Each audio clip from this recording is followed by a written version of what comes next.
এই ছবিটা স্টার্ট করার আগে ন্যাচারালি আমার অনেক প্ল্যানিং ছিল যে সালমান শাহ ইস্যু নিয়ে আবারও সরগরম গণমাধ্যম। উঠে আসছে একের পর এক চাঞ্চল্যকর তথ্য। তারই রেশ ধরে ইতিমধ্যে আমাদের হাতে এসেছে পুলিশ ব্যুরো অব ইনভেস্টিগেশন মানে পিবিআই এর একটি তথ্যচিত্র, যেখানে সালমানের রহস্য উদ্ঘাটনের চিত্র আঁকা হয়েছে। আমাদের আনন্দ ভুবনের ভিউয়ার্সদের জন্য হুবহু তা তুলে ধরা হলো। চিত্রনায়ক সালমান শাহ, ঘটনাস্থল বিল্ডিং 131 ইস্কাটন প্লাজা।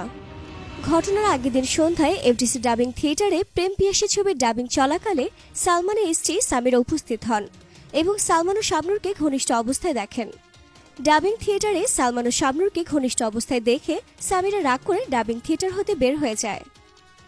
ঘটনার আগের রাত্রে অনুমান 11:30 ঘটিকার সময় সালমান শাহের মোবাইলে চিত্রনায়িকা শাবনূরের নিকট হতে একটি ফোন আসে। সালমান শাহ কথা বলতে বলতে বাথরুমের ভেতরে ঢুকে যায়। সালমান শাহ চিৎকার করে বলছিল যে তাকে যেন আর ফোন দেওয়া না হয়। রাত্র অনুমান 12 ঘটিকার সময় সালমান শাহের মোবাইলে চিত্রনায়িকা শাবনূরের নিকট হতে আবারও কল আসে। সামিরা রাগ করে বাসা থেকে বের হয়ে যাওয়ার উদ্দেশ্যে নিচতলার লবিতে চলে যায়। সালমানের স্ত্রী সামিরা রাগ করে বাসা থেকে চলে যাওয়ার উদ্দেশ্যে নিচতলার লবিতে যায়।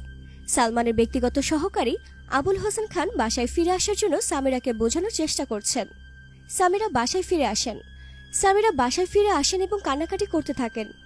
রাত অনুমান 12:15 ঘটিকার সময় সালমান শাহের মোবাইলে শাবনূরের নিকট হতে আবারও কল আসে। শাবনূরের কল এসেছে দেখতে পেয়ে সালমান শাহ তার সিটিসেল ফোনটি মেঝেতে আছাড় দিয়ে ভেঙে ফেলেন। এছাড়া শাবনূরের উপহার দেওয়া ফ্যানটি মেঝেতে আছাড় দিয়ে ভেঙে ফেলেন। পরদিন সকালে সালমানের বাসার কাজে সাহায্যকারী মনোয়ারা ভাঙা ফ্যান ময়লা ফেলার ঝুড়িতে রাখেন। সালমানের বাবা কমরউদ্দিন সকাল অনুমান 9:30 ঘটিকার সময় সালমানের বাসায় আসেন। সামিরা তার শ্বশুরকে চা নাস্তা খেতে দেন। ঘটনার দিন সকালে সালমান শাহ ঘুম থেকে উঠে কিচেন রুমের সামনে কাজে সাহায্যকারী মনোয়ারার নিকট পানি চায়। মনোয়ারা মগ দিয়ে পানি দেয়। সালমান শাহ এক মগ পানি পান করে মনোয়ারার নিকট আরও এক মগ পানি চেয়ে পান করেন। মালি জাকির কলিং বেল বাজায়। সালমান শাহ নিজেই দরজা খুলেন। মালি জাকির সালমান শাহের নিকট বকেয়া 3 মাসের বেতন চায়। সালমান শাহ কোনো কথা না বলে বাসার ভেতরে চলে যায়। পরবর্তীতে সালমান শাহ দারোয়ান দেলোয়ারকে ইন্টারকমে ফোন করে বলে যে তার বাসায় যেন কাউকে আসতে দেওয়া না হয়। এরপর বেডরুমের দরজার সামনে দাঁড়িয়ে সালমান শাহ তার স্ত্রী সামিরার দিকে একদৃষ্টিতে কিছু সময় তাকিয়েছিল। সামিরা তখন বিছানায় আধশোয়া অবস্থায় টিভি দেখছিল। তখন সামিরা জিজ্ঞাসা করে কি দেখছো। সালমান শাহ কোনো কথা না বলে বাথরুমে যায়। বাথরুম হতে বের হয়ে তিনি ড্রেসিং রুমে প্রবেশ করেন এবং ভেতর থেকে দরজা বন্ধ করে দেন। কাজের সাহায্যকারী ডলি তার ছেলে ওমরকে বাথরুম হতে গোসল করিয়ে বের হয়। ওমরের কাপড় চোপড় ড্রেসিং রুমের ভেতরে থাকায় ওমর ও তার মা ডলি ড্রেসিং এর রুমের দরজায় নক করে। দরজা না খোলায় ওমর বাহির থেকে বাবা বাবা বলে ডাকতে থাকে।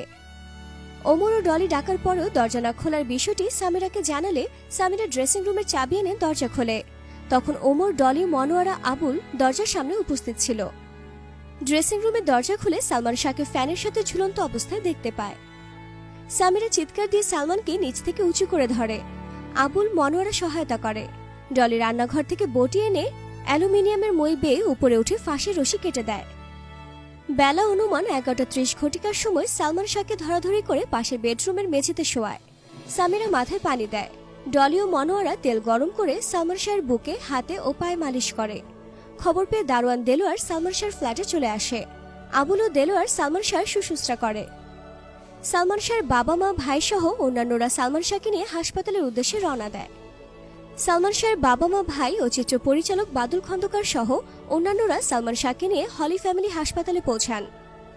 সালমান শাহের বাবা মা, ভাই ও চিত্র পরিচালক বাদুল খন্দকার সহ অন্যান্যরা সালমান শাহকে নিয়ে হলি ফ্যামিলি হাসপাতালে হতে ঢাকা মেডিকেল কলেজ হাসপাতালে পৌঁছান। পরবর্তীতে কর্তব্যরত ডাক্তার কর্তৃক সালমান শাহকে মৃত ঘোষণা করা হয়। সো ভিউয়ার্স, পিবিআই এর এই তথ্যচিত্র রিপোর্ট দেখার পর আপনার কি মনে হচ্ছে? অবশ্যই নিচে কমেন্টস করে লিখে জানাবেন আপনার ব্যক্তিগত মতামত।